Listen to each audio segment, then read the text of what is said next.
नमस्कार, झारखंड समाचार में आप सबों का स्वागत है। आइए जानते हैं आज की छोटी बड़ी मुख्य खबरों को। झारखंड में बंगाल के तर्ज पर होगी जनजाति और क्षेत्रीय भाषाओं की पढ़ाई। शिक्षा विभाग की टीम वहां जाकर करेगी रिपोर्ट तैयार।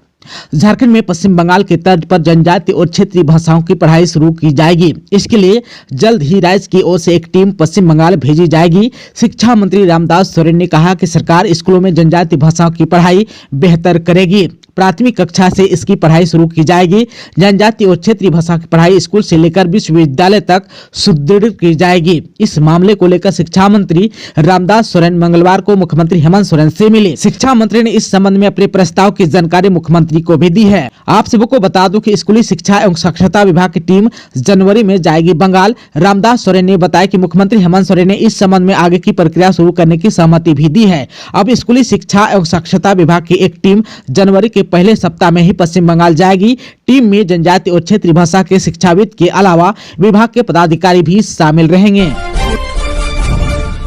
झारखंड एकेडमिक काउंसिल ने 8वीं, 9वीं और 10वीं बोर्ड के साथ आकांक्षा प्रवेश परीक्षा के आवेदन करने की तारीख बढ़ा दी है। इसके मुताबिक 9वीं और 10वीं की परीक्षा के लिए 26 दिसंबर तक बिना विलंब शुल्क के साथ आवेदन कर सकते हैं। वहीं विलंब शुल्क के साथ 27 से 31 दिसंबर तक फॉर्म जमा करने की तारीख है। वहीं 8वीं कक्षा के लिए 28 दिसंबर तक फॉर्म जमा कर सकते हैं, क्योंकि इसके बाद आयोग दूसरा मौका नहीं देगा। वहीं अगर आप आकांक्षा प्रवेश परीक्षा की तैयारी कर रहे हैं लेकिन अभी तक आवेदन नहीं किया है तो 31 दिसंबर तक आवेदन कर लें, क्योंकि इस परीक्षा को पास करने के बाद आप मेडिकल और इंजीनियरिंग के प्रतिष्ठित संस्थानों में दाखिले पाने के लिए मुफ्त में कोचिंग कर सकते हैं। साथ ही रहने खाने की भी व्यवस्था राज्य सरकार करती है। इसके लिए प्रत्येक जिले से 40 स्टूडेंट का चयन होता है। आप सबको बता दें कि झारखंड एकेडमिक काउंसिल परीक्षा की तारीख पहले जारी कर दी है। इसके मुताबिक दोनों बोर्ड की परीक्षाएं 11 फरवरी से आयोजित होंगी। 3 मार्च को पेपर समाप्त हो जाएगा। परीक्षा दोनों पालियों में संचालित होगी। जेएसएससी सीजीएल परीक्षा की सीआईडी जांच शुरू। रांची से काठमांडू तक पेपर लीक के आरोप, बड़े वर्ग के अभ्यर्थियों को पहुंचाना था लाभ।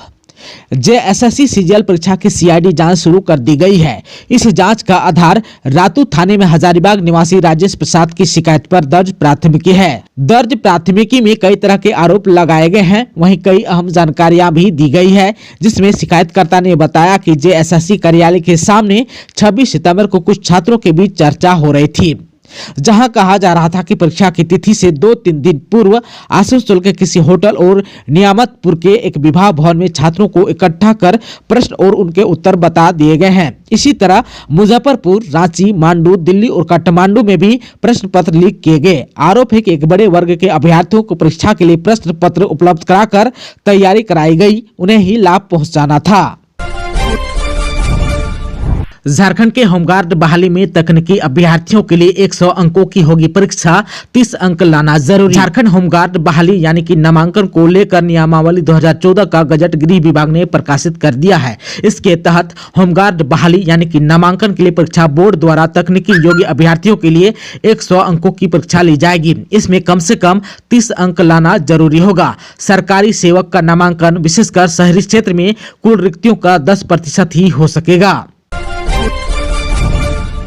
सीएम हेमंत ने अटल बिहारी वाजपेयी और निर्मल महतो की जयंती पर किया उन्हें याद। मुख्यमंत्री हेमंत सोरेन ने देश के पूर्व पीएम अटल बिहारी वाजपेयी और शहीद निर्मल महतो की जयंती पर उन्हें याद किया है। हेमंत सोरेन ने अपने सोशल मीडिया प्लेटफॉर्म पर पोस्ट शेयर कर कहा कि देश के पूर्व प्रधानमंत्री भारत रत्न स्वर्गीय अटल बिहारी वाजपेयी की जयंती पर शत शत नमन। वहीं दूसरे पोस्ट में सीएम ने लिखा कि झारखंड के क्रांतिकारी भूमि के वीर सपूत, महान आंदोलनकारी वीर शहीद निर्मल महतो की जयंती पर शत शत नमन। अटल जी के विचारों व कार्यों ने भारतीय राजनीति को एक नई दिशा दी। राज्यपाल ने कहा, भारत रत्न पूर्व प्रधानमंत्री अटल बिहारी वाजपेयी की आज 100वीं जयंती है। इस अवसर पर झारखंड के राज्यपाल संतोष कुमार गंगवार ने राजभवन के दरबार हॉल में अटल जी की तस्वीर पर माल्यार्पण कर श्रद्धा सुमन अर्पित की। इस मौके पर उन्होंने कहा कि अटल जी का जीवन राष्ट्रीय एकता, लोकतांत्रिक मूल्यों और विकास के प्रति समर्पण का प्रतीक है। उन्होंने अपने विचारों और कार्यों से भारतीय राजनीति को एक नई दिशा दी है। उन्होंने कहा कि अटल जी के आदर्श सदैव सभी के लिए प्रेरणा के स्रोत हैं। रघुवर दास बन सकते हैं झारखंड के प्रदेश अध्यक्ष। 15 जनवरी के बाद घोषणा की पूरी संभावना। राष्ट्रीय अध्यक्ष बनाए जाने की भी है चर्चा। ओडिशा के राज्यपाल रघुवर दास ने अपने पद से इस्तीफा दे दिया। राष्ट्रपति द्रौपदी मुर्मू ने उनका इस्तीफा स्वीकार भी कर लिया। अब रघुवर फिर से भाजपा की सक्रिय राजनीति में उतरेंगे। उन्हें बड़ा दायित्व मिलने की संभावना है। उनके नाम पर दो तरह की चर्चा है। पहली चर्चा के अनुसार उन्हें राज्य में संगठन की जिम्मेदारी देते हुए प्रदेश अध्यक्ष बनाया जा सकता है। राज्य में विधानसभा चुनाव में पार्टी की जैसी स्थिति हुई उसे दुरुस्त करने के लिए रघुवर दास को जिम्मेदारी दी जा सकती है। वहीं दूसरी चर्चा इस बात की भी है कि मकर संक्रांति के बाद उन्हें भाजपा का राष्ट्रीय अध्यक्ष भी बनाया जा सकता है। हालांकि रघुवर ने इस मुद्दे पर अपने पत्ते नहीं खोले हैं। जब उनसे राष्ट्रीय अध्यक्ष बनाए जाने के संबंध में सवाल पूछा तो उन्होंने इसे अफवाह बताया। वहीं राजनीतिक हलकों में यह चर्चा तेज है कि जेपी नड्डा के बाद उन्हें पार्टी की राष्ट्रीय कमान सौंपी जा सकती है, क्योंकि उनका प्रधानमंत्री नरेंद्र मोदी और केंद्रीय गृह मंत्री अमित शाह से अच्छे संबंध बताए जाते हैं। पाकिस्तान से आ रहा वेस्टर्न डिस्टर्बेंस होगी बारिश। 8 जिलों में बारिश का है पूर्व अनुमान। 30 दिसंबर के बाद पड़ेगी कड़ाके की ठंड। पाकिस्तान के रास्ते एक वेस्टर्न डिस्टर्बेंस आ रहा है। वैसे तो पूरे झारखंड में इसका असर देखने को मिलेगा। मौसम विभाग ने इस वेस्टर्न डिस्टर्बेंस की वजह से राज्य के 8 जिलों में बारिश का पूर्व अनुमान किया है। मौसम विभाग ने कहा है कि इसकी वजह से 28 दिसंबर को गढ़वा, पलामू, लातेहार, चतरा, लोहरदगा, हजारीबाग, कोडरमा और गिरिडीह में बारिश हो सकती है। वहीं अन्य जिलों में आकाश में बादल छाए रह सकते हैं।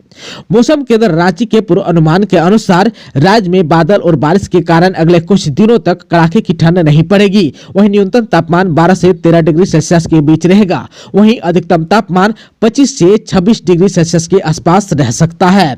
मौसम केंद्र के अनुसार 30 दिसंबर से मौसम साफ होने का अनुमान है। इसके बाद न्यूनतम तापमान गिर सकता है। नए साल का स्वागत जो है कड़ाके की ठंड से होगा। मौसम केंद्र ने अनुमान किया है कि सुबह और शाम में अगले कुछ दिनों तक कोहरा छाया रहेगा। दिन में मौसम खुला रह सकता है। कोहरा और धुंध के बाद मौसम साफ रहेगा। आप सबको बता दूं कि रांची सहित राज्य भर में 29 दिसंबर से ही तापमान में गिरावट आएगी। सुबह में कोहरा रहेगा। राज्य के कुछ जिलों में आंशिक बादल छाए रहने की संभावना है। अधिकतम और न्यूनतम तापमान में भी कमी आएगी। इस दिन जो है अधिकतम तापमान 24 डिग्री और न्यूनतम तापमान 10 डिग्री रहने की संभावना है। वहीं 30 दिसंबर को अधिकतम तापमान 25 डिग्री और न्यूनतम तापमान 8 डिग्री तक पहुँच सकता है। पलामू में कोयला लोड मालगाड़ी में लगी आग। कोयला लोड मालगाड़ी में आग लग गई। यह हादसा आज बुधवार की सुबह पूर्व मध्य रेलवे के गढ़वा रोड डेहरी आसनसोल रेलखंड के मोहम्मदगंज रेलवे स्टेशन पर हुई, जहां एक मालगाड़ी के 7वें डिब्बे में आग लग गई। घटना को देख ऑन ड्यूटी स्टेशन मास्टर ने तुरंत इसकी सूचना मालगाड़ी चालक को दी। इसके बाद तत्काल ट्रेन को रोक दिया गया और स्टेशन मास्टर समेत अन्य रेलकर्मी मौके पर पहुंचकर आग बुझाने में जुट गए। कड़ी मशक्कत के बाद आग पर काबू पा लिया गया। इसके बाद मालगाड़ी अपने गंतव्य की ओर रवाना हो गई। आग कैसे लगी इसका स्पष्ट कारण पता नहीं चल पाया है, लेकिन अगर समय रहते आग को नहीं बुझाया जाता तो बड़ा हादसा हो सकता था, क्योंकि ट्रेन में कोयला लदा हुआ था। धू धू कर जलने लगी दिल्ली नंबर की कार। धनबाद स्टेशन रोड में 15 दिनों से थी खड़ी। दमकल ने पाया आग पर काबू। धनबाद स्टेशन रोड में देर रात लवारिस खड़ी एक सेंट्रो कार अचानक धू धू कर जलने लगी। सूचना पाकर दमकल की गाड़ी मौके पर पहुंची और आग पर काबू पाया। इस घटना से स्टेशन रोड में अफरा तफरी की स्थिति बनी रही। सूचना पाकर स्थानीय पुलिस मौके पर पहुंची। जलती हुई कार के ठीक पीछे एक और कार भी पार्क की गई थी। उस कार को कोई नुकसान न हो इसके लिए पुलिस और स्थानीय लोगों ने कार को पीछे कर दी। इस घटना के बाद स्टेशन रोड में कुछ समय के लिए जाम की स्थिति बनी रही।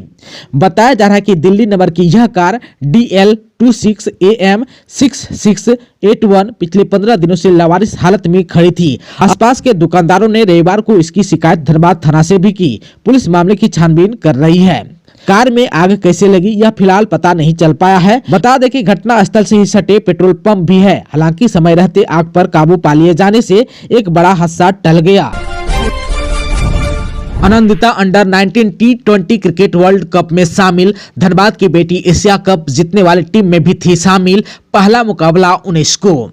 धनबाद की आनंदिता किशोर अब अंडर 19 T20 विश्व कप में टीम इंडिया का प्रतिनिधित्व करेंगी। मलेशिया में 18 जनवरी से होने वाली प्रतियोगिता के लिए मंगलवार को टीम की घोषणा की गई। इसमें आनंदिता को भी शामिल किया गया है। भारतीय टीम का ग्रुप स्टेज में पहला मुकाबला 19 जनवरी को वेस्ट इंडीज से होगा। फिर 21 जनवरी को मलेशिया और 23 जनवरी को श्रीलंका से भिड़ंत होगी। अनंदिता हाल ही में एशिया कप अंडर 19 टूर्नामेंट में खेलकर धनबाद लौटी है। इस टूर्नामेंट में टीम इंडिया को चैंपियन बनाने में अनंदिता ने उपयोगी भूमिका अदा की। उन्होंने अपनी सफलता का श्रेय परिवार, डीसीए, जेएसएससी और अपने कोच को दी है। कहा कि इन सब ने हर कदम पर साथ दिया और बेहतर करने के लिए प्रोत्साहित किया। दोस्तों, अभी तक आपने चैनल को सब्सक्राइब नहीं किया है तो प्लीज चैनल को सब्सक्राइब कर बेल आइकन को प्रेस कर दीजिएगा ताकि खबरों का अपडेट आपको मिलता रहेगा। इसके साथ ही आज के खबरों में बस इतना ही। हमें दीजिए इजाजत। नमस्कार।